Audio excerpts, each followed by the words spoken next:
اللہ اللہ اللہ۔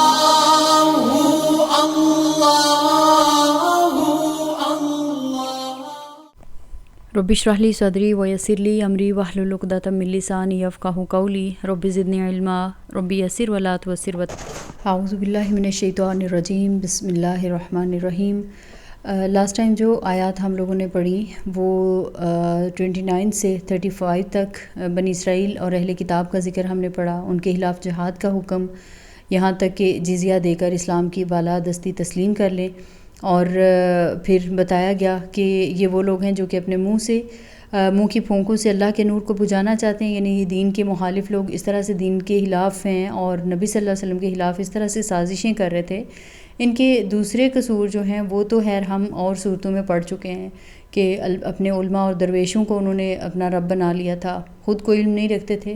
لیکن جو ان کے جن کو وہ اپنے رب بنائے ہوئے تھے، جو حلال اور حرام کے وہ ضابطے بنا دیتے، یہ ان کو قبول کر لیتے اور شرک کر رہے تھے۔ اس کے بعد ابھی شروع کرتے ہیں آیت نمبر 34 سورہ توبہ۔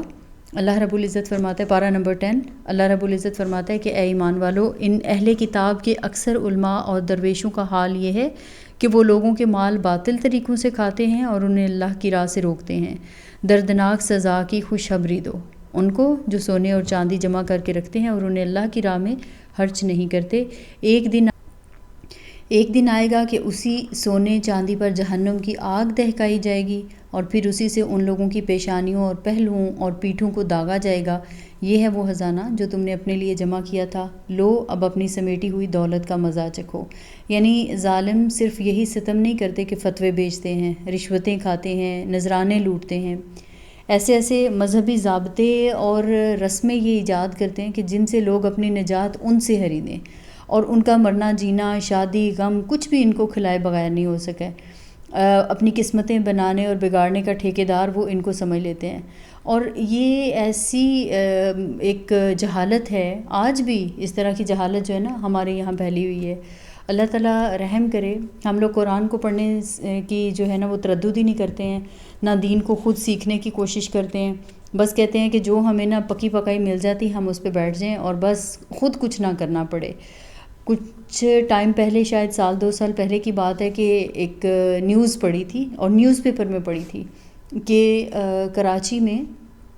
کوئی شخص ہے اور وہ نمازیں پڑھ کے دیتا ہے کہ اپنے جو لوگ اس دنیا سے جا چکے ہیں ان کی، اپنے مرحومین کی نمازیں پڑھوائیں۔ آج آپ کسی کی نماز پڑھائیں گے تو کل کوئی آپ کے لیے نماز پڑھے گا، اور اس کے لیے وہ کیا کرتا ہے وہ شخص کہ 1 سال بھر کے لیے اناج لوگوں سے لیتا ہے اور پھر کہتا ہے کہ اس کے بدلے میں آپ کے جو مرنے والے ہیں، آپ کے مرحومین ہیں، ان کے لیے نمازیں پڑھوں گا، یا کوئی شخص اپنی نمازیں پڑھانا چاہتا ہے۔ تو مطلب یہ ایک جہالت پر مبنی چیز ہے نا، اور لوگ دھڑا دھڑ یہ کام کروا بھی رہے ہیں۔ پھر اس کے علاوہ پچھلے دنوں یہ بات سننے میں آئی کہ فائیور پہ جو کہ لوگ اس کو بزنس کے طور پہ یوز کر رہے ہیں، اور کسی شخص نے ایک اکاؤنٹ بنایا ہوا ہے اور $25 وہ اس کے لیے چارج کر رہا ہے کہ جس نے داتا دربار پہ شاید سلام کروانا ہے تو وہ کروا لے۔ لائک کیسے، مطلب ہم یہ کیا چیزیں، ہم کیا سوچ کے یہ سب کچھ کرتے ہیں؟ کیا ہم عقل استعمال نہیں کرتے؟ کیا ہم قرآن کو نہیں پڑھتے؟ کبھی اس کو کھول کے اگر ہم دیکھتے بھی ہیں، پڑھتے بھی ہیں، تو اس نیت سے، ثواب کی نیت سے، برکات کی نیت سے، فلاں صورت پڑھ لو تو یہ کام ہو جائے گا، فلاں صورت پڑھ لو تو یہ مشکل حل ہو جائے گی، کیا حال کر دیا ہم نے اپنے دین کا، اور کیا ہم اس کے ساتھ سلوک کر رہے ہیں؟ ایسا ہی سلوک تو وہ بھی کیا کرتے تھے نا، اپنی مرضی کا دین، اپنے مرضی کے جو ہیں وہ مطلب قسمتیں بنانے اور بگاڑنے کے ٹھیکیدار بنے ہوئے تھے۔ تو آج یہاں پہ بھی یہی کچھ چل رہا ہے، یعنی لوگ نہ ہو تو دین کو سیکھنے کی اور پڑھنے کی کوشش نہیں کرتے، اور بس اس طرح کے لوگوں کے لیے نا ایسی فریب کاریوں اور مکاریوں کے پیچھے لگ جاتے ہیں، اور بس شارٹ کٹس جو ہیں نا ہم ڈھونڈتے رہتے ہیں۔ اگر غور سے اس قرآن کو پڑھیں، اس کو سمجھ کر پڑھیں نا، تو پتہ چلتا ہے کہ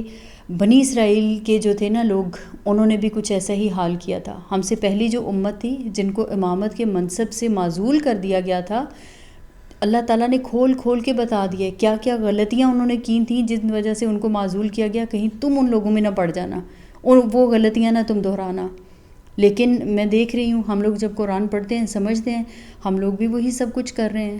بہت افسوس کی بات ہے، لیکن بہرحال ہم ایسی ہی چیزیں کر رہے ہیں کہ شارٹ کٹس ڈھونڈتے ہیں، یہ نہیں سوچتے کہ ہم خود اللہ کے دین کو پڑھیں سمجھیں، ہم پہ فرض کیا کیا گیا ہے۔ ہم لوگوں نے بھی آج امر بالمعروف اور نہی عن المنکر کے فریضے کو بہت حد تک چھوڑ دیا ہوا ہے۔ ایسا نہیں ہے کہ بالکل ہی چھوڑ دیے، بہت لوگ ہیں جو کہ ابھی بھی محنت کر رہے ہیں، کوشش کر رہے ہیں، لیکن بہرحال یہ ہر مسلمان پہ فرض ہے۔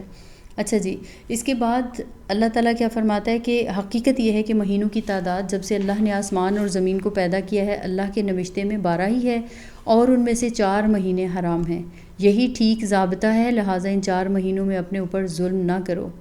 یعنی جب سے اللہ رب العزت نے چاند، سورج، زمین کو خلق کیا ہے، اسی وقت سے یہ حساب بھی چلا آ رہا ہے کہ مہینے میں ایک ہی دفعہ چاند ہلال بن کر طلوع ہوتا ہے، اسی حساب سے سال کے 12 مہینے بنتے ہیں۔ اور یہ بات یہاں پہ اس لیے فرمائی گئی ہے کہ عرب کے لوگ نسی کی خاطر مہینوں کی تعداد 13 یا 14 بنا لیتے تھے، تاکہ جس ماہ حرام کو انہوں نے حلال کر لیا ہو اسے سال کی جنتری میں کھپا سکیں۔ تو آگے اس کی انشاءاللہ تشریح ہم دیکھیں گے۔ اللہ تعالیٰ کیا فرماتا ہے کہ اور مشرکوں سے سب مل کر لڑو جس طرح وہ سب مل کر تم سے لڑتے ہیں، اور جان رکھو کہ اللہ متقیوں ہی کے ساتھ ہے۔ نسی تو کفر میں ایک مزید کافرانہ حرکت ہے جس سے یہ کافر لوگ گمراہی میں مبتلا کیے جاتے ہیں، کسی سال ایک مہینے کو حلال کر لیتے ہیں اور کسی سال اس کو حرام کر دیتے ہیں، تاکہ اللہ کے حرام کیے ہوئے مہینوں کی تعداد پوری بھی کر دیں اور اللہ کا حرام کیا ہوا حلال بھی کر لیں۔ ان کے اب بات کرتے ہیں نسی کی۔ عرب میں نسی 2 طرح کی تھی۔ اس کی ایک صورت تو یہ تھی کہ جنگ و جدل، غارت گری اور ہون کے انتقام لینے کی خاطر کسی حرام مہینے کو حلال قرار دے لیتے تھے، اور اس کے اگینسٹ کیا کرتے تھے کہ کوئی حلال مہینہ جو ہوتا تھا اس کو حرام کر کے حرام مہینوں کی تعداد پوری کر دیتے تھے۔ بیسیکلی حرام مہینے 4 ہیں، ذی القعدہ، ذی الحج، محرم اور رجب۔ یہ 4 مہینے جو ہیں یہ حرام مہینے تھے، یعنی ان میں کسی بھی قسم کی جنگ، کسی بھی قسم کی لڑائی جو ہے نا وہ حرام تھی، منع تھی۔ تو وہ کیا کیا کرتے تھے کہ کسی سے انتقام لینا ہوتا تھا تو جو وہ ماہ حرام ہوتے تھے ان کو وہ حلال قرار دیتے تھے، اس کے بدلے میں کسی حلال مہینے کو حرام کر کے حرام مہینوں کی تعداد پوری کر دیتے تھے۔ دوسری صورت یہ تھی کہ قمری سال کو شمسی سال کے مطابق کرنے کے لیے اس میں کبیسہ کا ایک مہینہ بڑھا دیتے تھے تاکہ حج ہمیشہ ایک ہی موسم میں آتا رہے، اور وہ ان زحمتوں سے بچ جائیں کہ جو قمری کے حساب کے مطابق جو ہے مختلف موسموں میں حج کے گردش کرتے رہنے سے پیش آتی ہیں۔ یعنی سم ٹائمز کیا ہوتا تھا نا کہ سخت گرمی میں حج آ جاتا ہے، سم ٹائمز سخت سردی میں، تو وہ اس چیز کو کرنے کی بجائے نا وہ چاہتے تھے کہ ایک ہی موسم میں جو ہے نا وہ حج کا موقع رہے۔ تو یہ چیزیں وہ چینجنگز کرتے رہتے تھے۔ اس طرح 33 سال تک حج اپنے اصلی وقت کے خلاف جو ہے وہ دوسری تاریخوں میں ہوتا رہتا تھا۔ صرف 34ویں سال ایک مرتبہ اصل ذی الحج کی 9-10 تاریخ کو ادا ہوتا تھا، اور یہی وہ بات ہے کہ جو حجۃ الوداع کے موقع پر نبی صلی اللہ علیہ وسلم نے اپنے خطبے میں فرمائی تھی کہ یعنی اس سال حج کا وقت گردش کرتا ہوا ٹھیک اپنی اس تاریخ پر آ گیا ہے جو قدرتی حساب سے اس کی اصل تاریخ ہے۔ تو اب یہ جو آیت کریمہ ہے اس میں نسی کو حرام اور ممنوع قرار دے کر جو حلائے عرب جو ہیں ان کی ان دونوں غرضوں کو باطل کر دیا گیا۔ پہلی غرض ظاہر ہے صریح طور پر گناہ تھی، اور اس کے معنی یہ تھے کہ اللہ کے حرام کیے ہوئے کو بھی حلال کر لیا جائے، اور پھر ہیلہ بازی کر کے پابندی قانون کی ظاہری شکل بھی بنا کر رکھ دی جائے۔ اور دوسری ان کی کیا غرض تھی؟ سرسری نگاہ میں بڑی معصوم سی اور مصلحت پر مبنی نظر آتی تھی، لیکن در حقیقت وہ بھی اللہ کے قانون سے بدترین بغاوت تھی۔ اللہ تعالیٰ نے اپنے عائد کردہ فرائض کے لیے شمسی حساب کے بجائے قمری حساب جن اہم مصلحتوں کی بنا پر اختیار کیا ہے ان میں سے ایک یہ بھی ہے کہ اس کے بندے زمانے کی تمام گردشوں میں، ہر قسم کے حالات میں، ہر قسم کی کیفیات میں اللہ تعالیٰ کے احکامات کی اطاعت کے ہوگر ہوں۔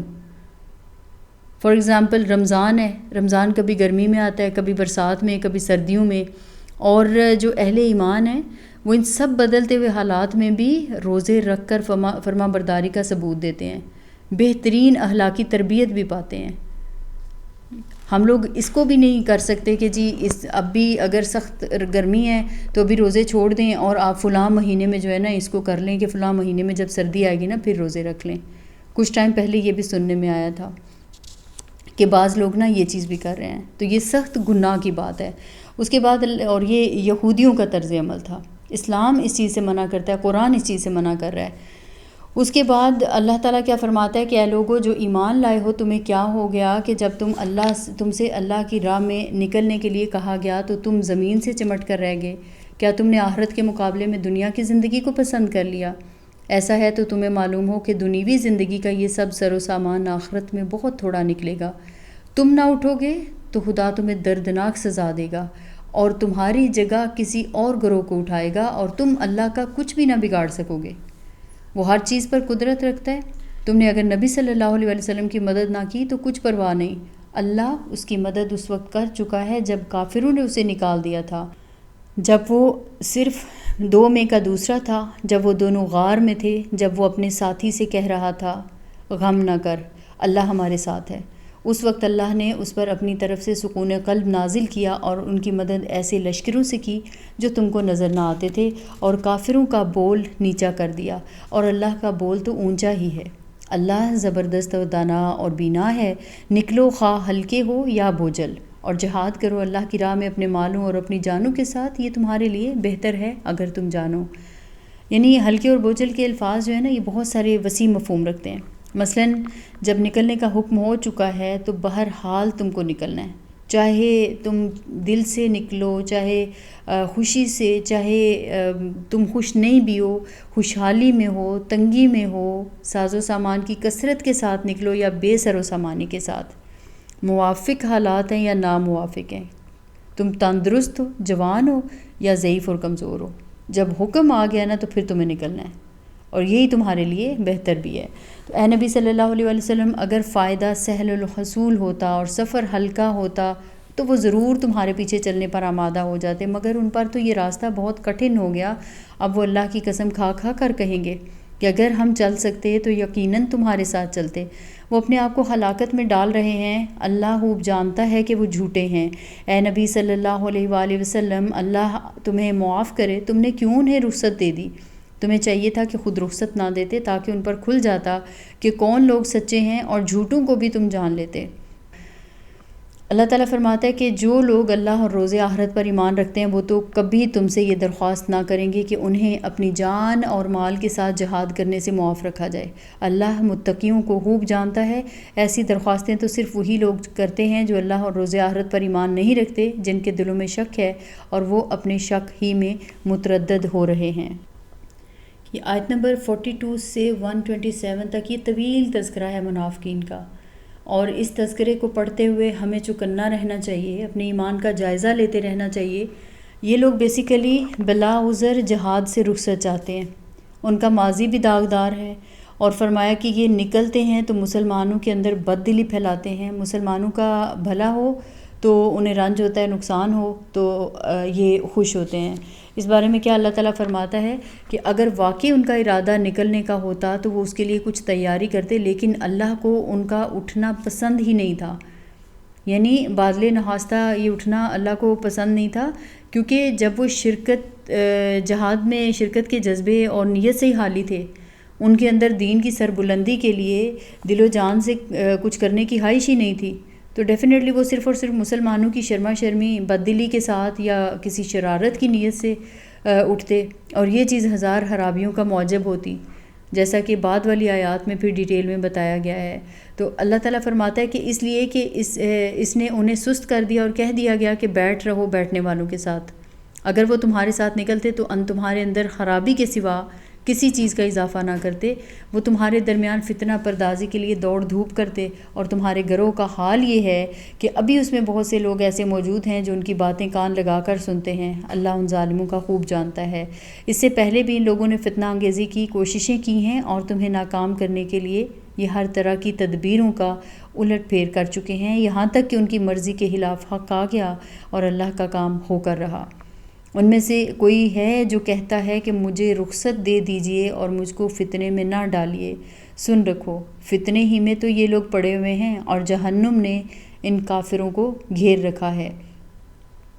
تمہارا بھلا ہوتا ہے تو انہیں رنج ہوتا ہے، اور تم پر کوئی مصیبت آتی ہے تو یہ منہ پھیر کر خوش خوش پلٹتے ہیں اور کہتے جاتے ہیں کہ اچھا ہوا ہم نے پہلے ہی اپنا معاملہ ٹھیک کر لیا تھا۔ ان سے کہو ہمیں ہرگز کوئی برائی یا بھلائی نہیں پہنچتی مگر جو اللہ نے ہمارے لیے لکھ دی ہے، اللہ ہی ہمارا مولا ہے، اور اہل ایمان کو اسی پر بھروسہ کرنا چاہیے۔ ان سے کہو تم ہمارے معاملے میں جس چیز کے منتظر ہو وہ اس کے سوا اور کیا ہے کہ 2 بھلائیوں میں سے ایک بھلائی ہے۔ یہ 2 بھلائیوں میں سے ایک بھلائی سے کیا مراد ہے؟ یعنی منافقین جو ہیں یہ حسب عادت اس موقع پر بھی نا کفر اور اسلام کی اس کشمکش میں حصہ لینے کی بجائے اپنی دانست میں دانش مندی کے ساتھ دور بیٹھ کر دیکھنا چاہتے تھے کہ اس کشمکش کا انجام کیا ہوتا ہے۔ تو رسول اور اصحاب رسول فتح یاب ہو کر آتے ہیں یا رومیوں کی فوجی طاقت سے ٹکرا کر پاش پاش ہو جاتے ہیں۔ تو اس چیز کا انہیں جواب دیا گیا کہ جن 2 نتیجوں میں سے ایک کے ظہور کا تمہیں انتظار ہے، اہل ایمان کے لیے تو دونوں ہی سراسر بھلائی ہیں۔ اگر یہ لوگ فتح یاب ہوتے ہیں تو ظاہر ہے بھلائی ہونا تو بالکل کلیئر ہے،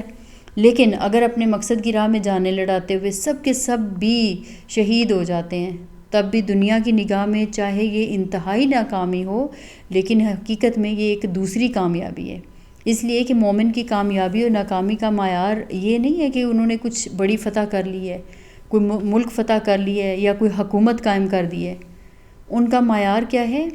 ایک مومن کا معیار یہ ہے اس نے اپنے اللہ کے کلمے کو بلند کرنے کے لیے اپنے دل، دماغ، جسم اور جان کی ساری قوتیں لڑا دیں۔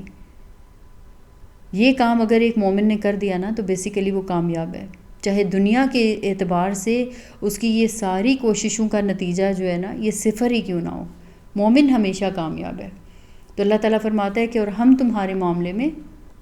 جس چیز کے منتظر ہیں وہ یہ ہے کہ اللہ خود تم کو سزا دیتا ہے یا ہمارے ہاتھوں دلواتا ہے۔ اچھا تو اب تم بھی انتظار کرو اور ہم بھی تمہارے ساتھ منتظر ہیں۔ ان سے کہو تم اپنے مال ہر راضی خوشی خرچ کرو یا بکراہت، بہرحال وہ قبول نہ کیے جائیں گے کیونکہ تم فاسق لوگ ہو۔ ان کے دیے ہوئے مال قبول نہ ہونے کی کوئی وجہ اس کے سوا نہیں ہے کہ انہوں نے اللہ اور اس کے رسول سے کفر کیا ہے۔ نماز کے لیے آتے ہیں تو کسمساتے ہوئے آتے ہیں اور راہ خدا میں خرچ کرتے ہیں تو بادلے ناخواستہ خرچ کرتے ہیں۔ ان کے مال و دولت اور ان کی کثرت اولاد کو دیکھ کر دھوکہ نہ کھاؤ، اللہ تو یہ چاہتا ہے کہ انہی چیزوں کے ذریعے سے ان کو دنیا کی زندگی میں مبتلا عذاب کرے اور یہ جان بھی دیں تو انکار حق ہی کے حالت میں دیں۔ وہ اللہ کی قسم کھا کھا کر کہتے ہیں کہ ہم تم ہی میں سے ہیں، حالانکہ وہ ہرگز تم میں سے نہیں ہیں، اصل میں تو وہ ایسے لوگ ہیں جو تم سے خوف زدہ ہیں۔ اگر کوئی جائے پناہ پا لے یا کوئی کھو یا گھس بیٹھنے کی جگہ تو بھاگ کر اس میں جا چھپیں۔ اے نبی صلی اللہ علیہ وآلہ وسلم،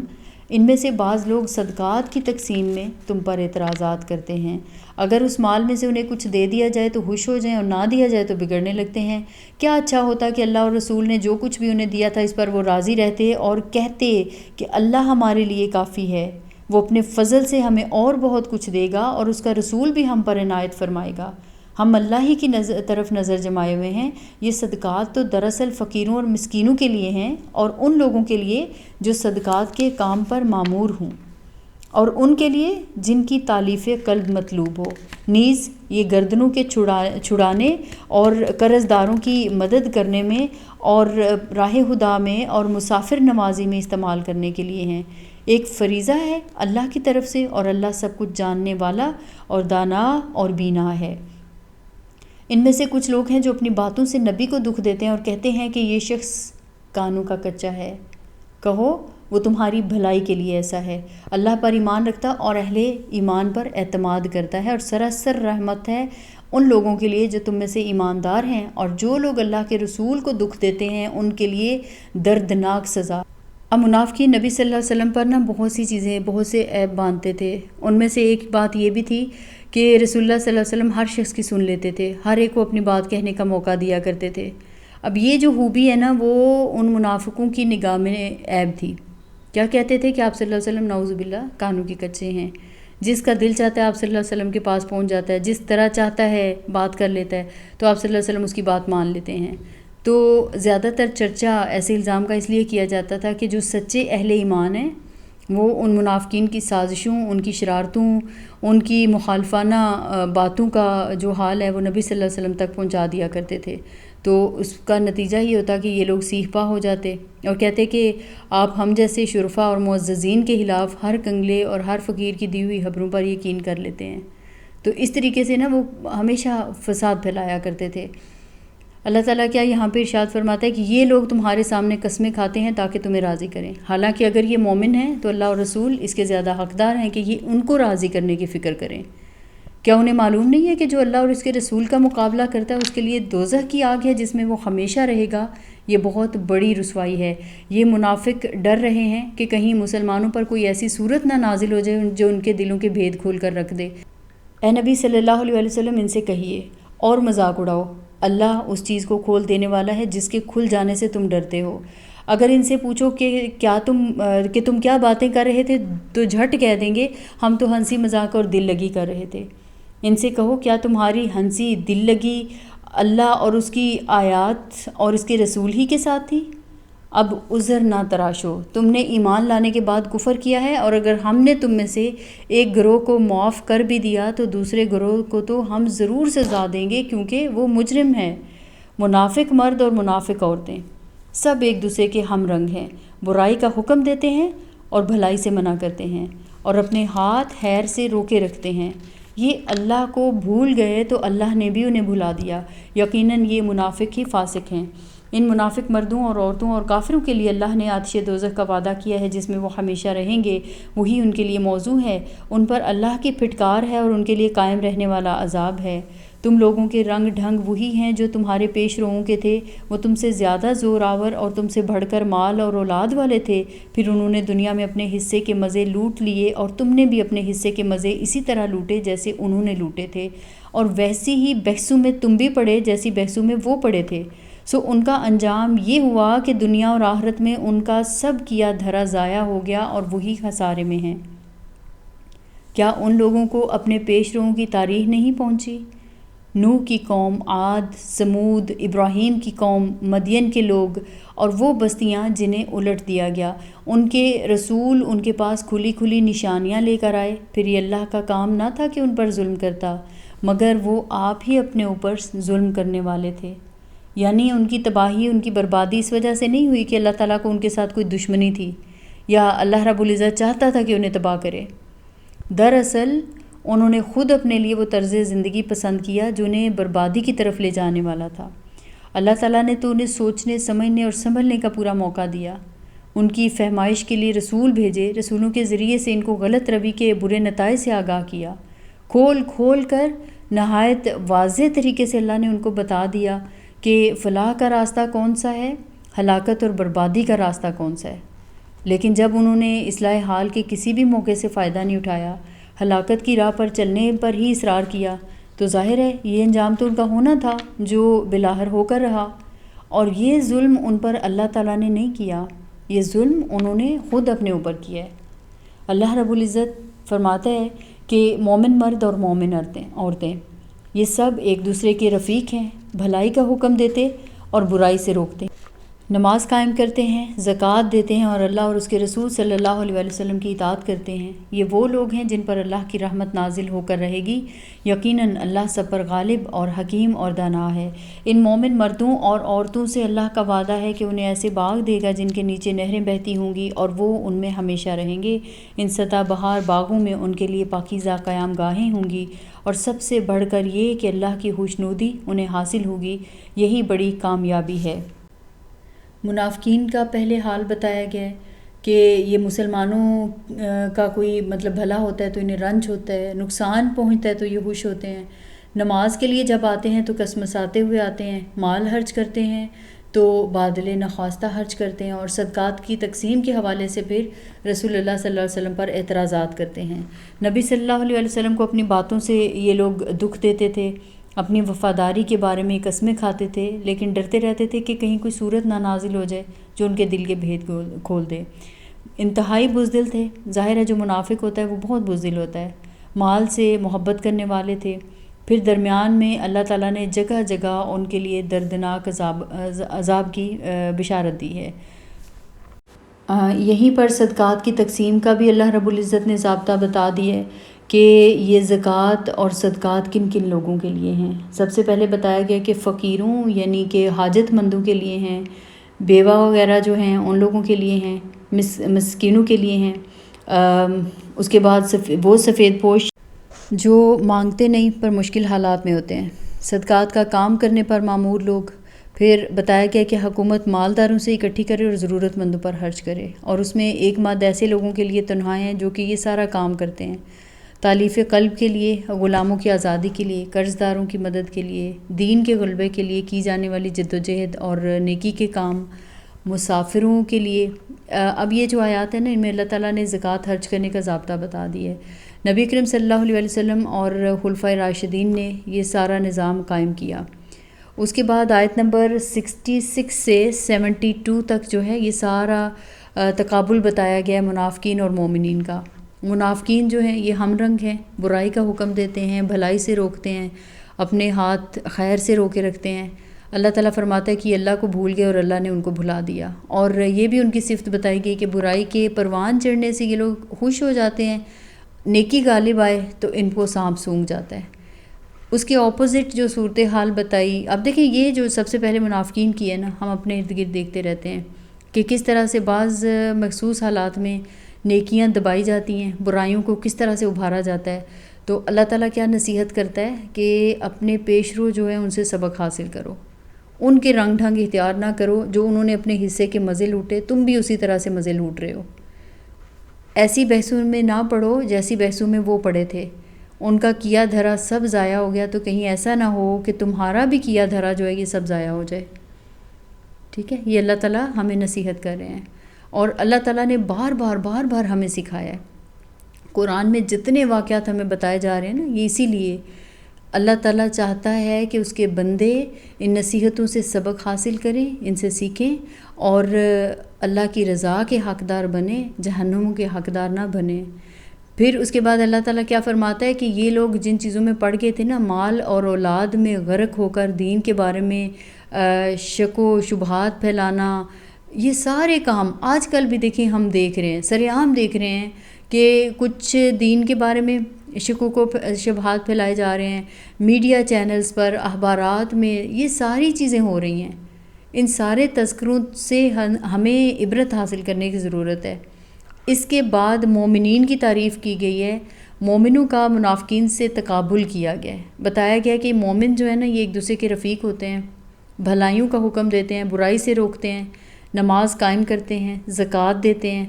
اللہ اور اس کے رسول صلی اللہ علیہ وسلم کی اطاعت کرتے ہیں۔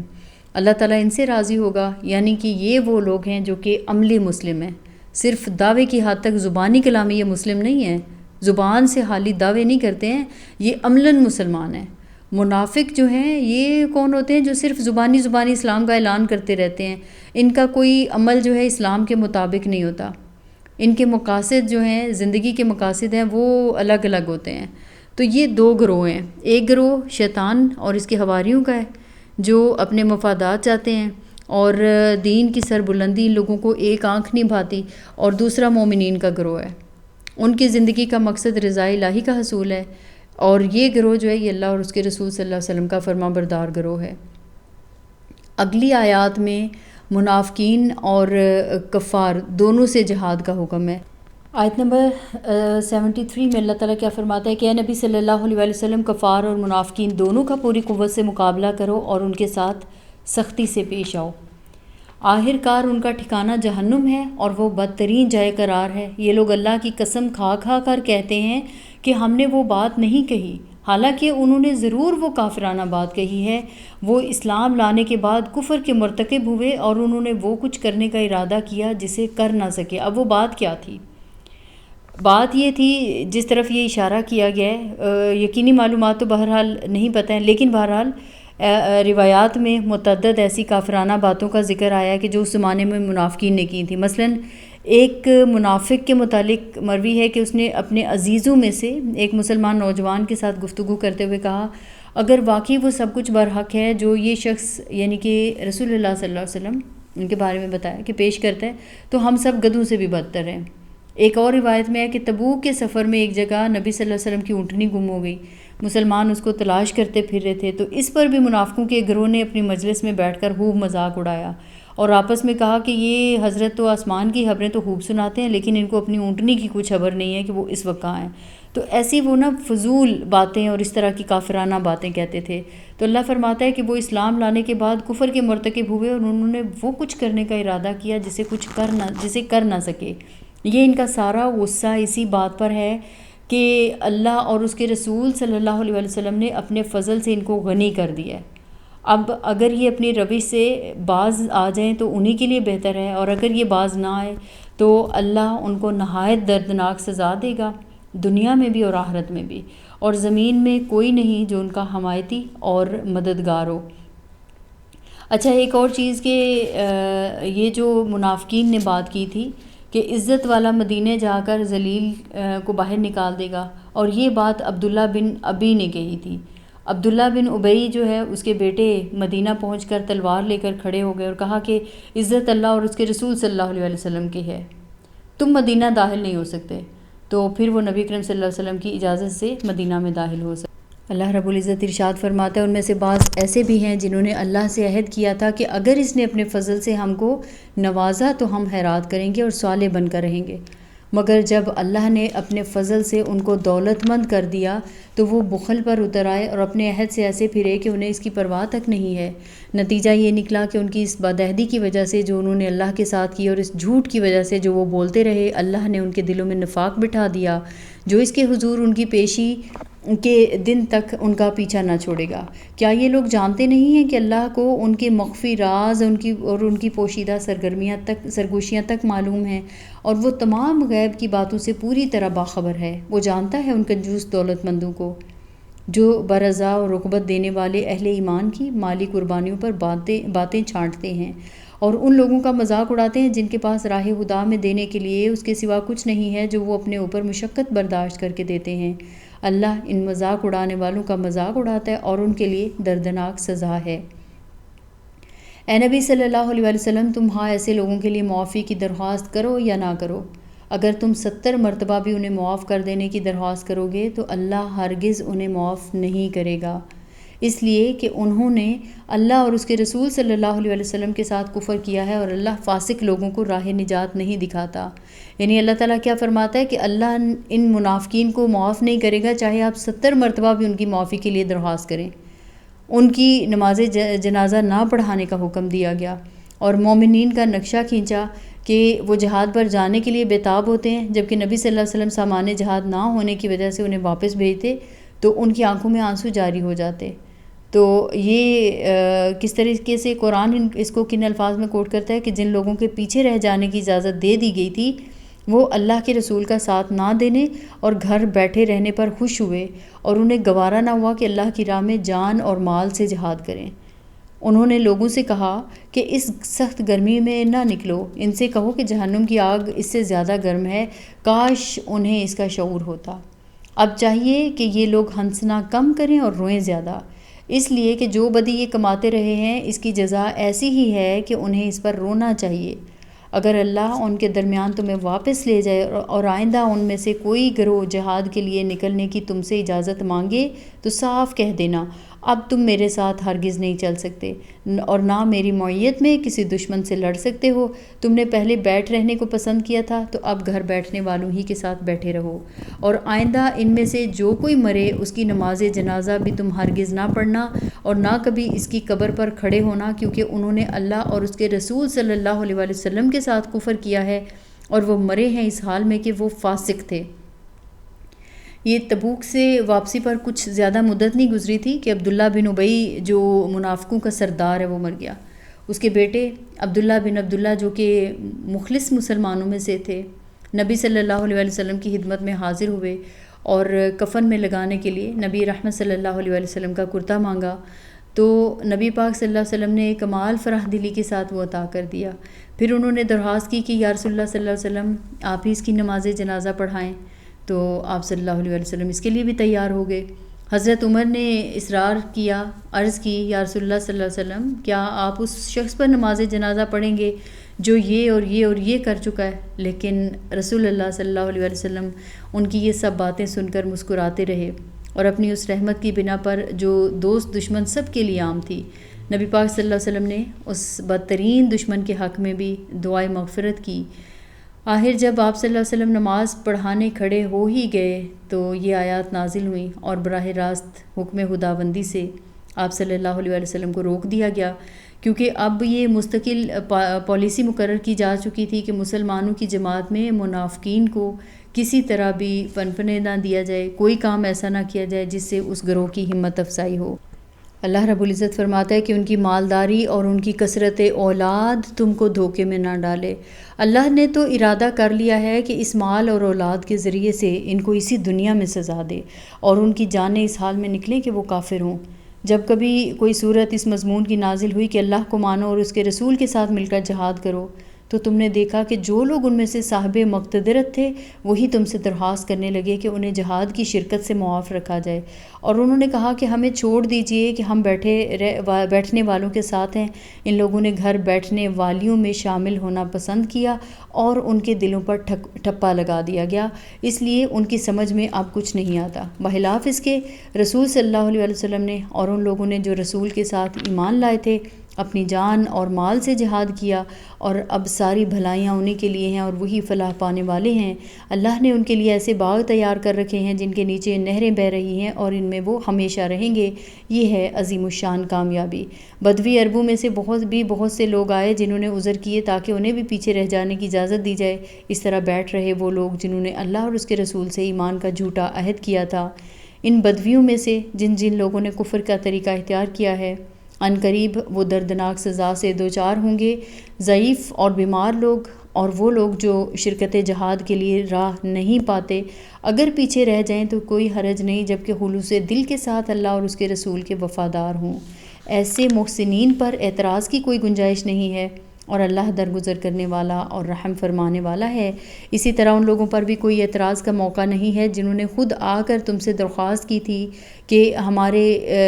لیے سواریاں بہم پہنچائی جائیں، اور جب تم نے کہا کہ میں تمہارے لیے سواریوں کا انتظام نہیں کر سکتا تو وہ مجبوراً واپس گئے، اور حال یہ تھا کہ ان کی آنکھوں سے آنسو جاری تھے اور انہیں اس بات کا بڑا رنج تھا کہ وہ اپنے حرج پر شریک جہاد ہونے کی طاقت نہیں رکھتے۔ البتہ اعتراض ان لوگوں پر ہے جو مالدار ہیں اور پھر بھی تم سے درخواستیں کرتے ہیں کہ انہیں شرکت جہاد سے معاف رکھا جائے۔ انہوں نے گھر بیٹھنے والیوں میں شامل ہونا پسند کیا اور اللہ نے ان کے دلوں پر ٹھپا لگا دیا، اس لیے اب یہ کچھ نہیں جانتے کہ اللہ کے ہاں ان کی اس روش کا کیا نتیجہ نکلنے والا ہے۔ یہاں پر آج کا لیسن مکمل ہوتا ہے۔ اس میں جو چیزیں سیکھنے کو ہمیں ملتی ہیں کہ بیسیکلی سب سے بڑی چیز ہمیں حقیقی مومن بننا ہے، اللہ اور اس کے رسول صلی اللہ علیہ وسلم کی اطاعت کرنی ہے، کامیابی اسی میں ہے۔ ہم اس کے ہٹ کر کچھ اور کرتے ہیں، نہ اللہ اور اس کے رسول صلی اللہ علیہ وسلم کی اطاعت نہیں کرتے، اس سے ہٹ کر اپنے نفس کی اطاعت کرتے ہیں، تو چند روزہ زندگی جو ہے نا اس کی خاطر ہمیشہ ہمیشہ کی زندگی کو ہم کھو دیں گے، اور وہاں کی ہمیشہ ہمیشہ کی جہنم ہے، اس سے ہمیں بچنا ہے۔ امر بالمعروف اور نہی عن المنکر کرتے رہنا ہے، کثرت سے اللہ کا ذکر کریں، باہمی تعلقات کو درست رکھنا اس چیز کا ہمیں حکم دیا گیا ہے، غرور اور ریاکاری سے بچنا ہے، اور اللہ تعالیٰ کے دین کی اقامت کے لیے نکلنا ہے، کاہلی اور سستی سے کام نہیں لینا، پھر مال جمع کر کے نہیں رکھنا، زکوٰۃ پابندی سے ادا کرنی ہے، اور منافقین اور نفاق کی صفات کو جاننا ہے اور ان سے بچنا ہے۔ اللہ تعالیٰ عمل کی توفیق عطا فرمائے۔ وما علینا الا البلاغ۔ اللہ